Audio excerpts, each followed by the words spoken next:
As we move over to our Sounders, again, kind of a mixed bag, not as much emotion as with the Storm segment, right?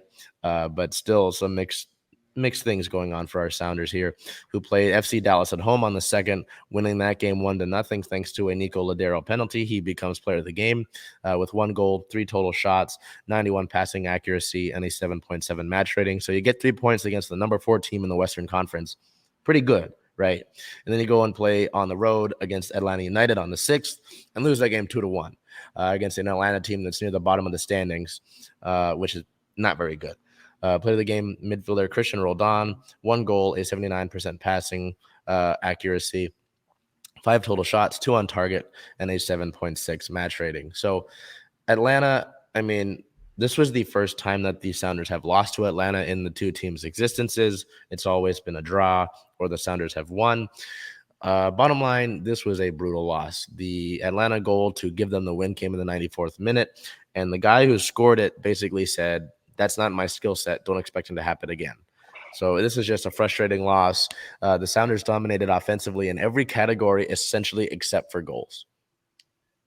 So it's brutal, and it feels like that happens way too often. You're right on the cusp of a playoff spot. You're only 1 point out.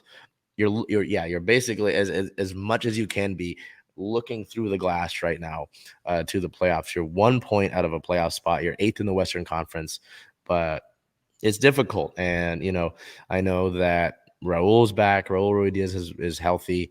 I know they're trying to be ginger with that.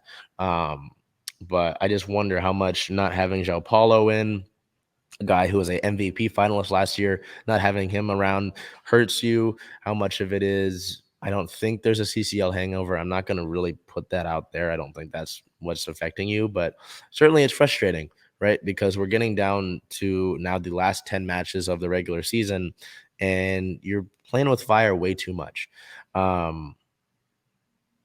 I know that at the end of the day, CCL is a North American trophy, which is huge. No team in MLS has done it, blah, blah, blah. But you shouldn't be done there is the point. And the Sounders know that. You don't have to repeat that. They know that. At the same time, if you string some wins together, you can shoot up pretty high in the Western Conference. It's a tight race points-wise.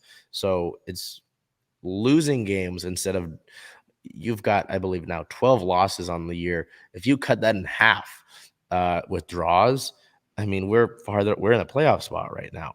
So it's frustrating, certainly, especially that loss against Atlanta. But you hold the keys to the playoffs in your own hands. You control your own destiny, and it's time for you to take that destiny and stop messing around. Looking ahead, it doesn't get much easier. As I mentioned, a 10-win, 12-loss, 2-draw record, which is insane. Only 2 draws on the season.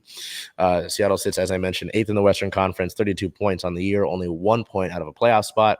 Looking ahead, their next game is August 14th versus Real Salt Lake here at Lumen Field. I almost said Climate Pledge Arena. Ahead of myself here with a 7 p.m. Pacific time kickoff on ESPN+.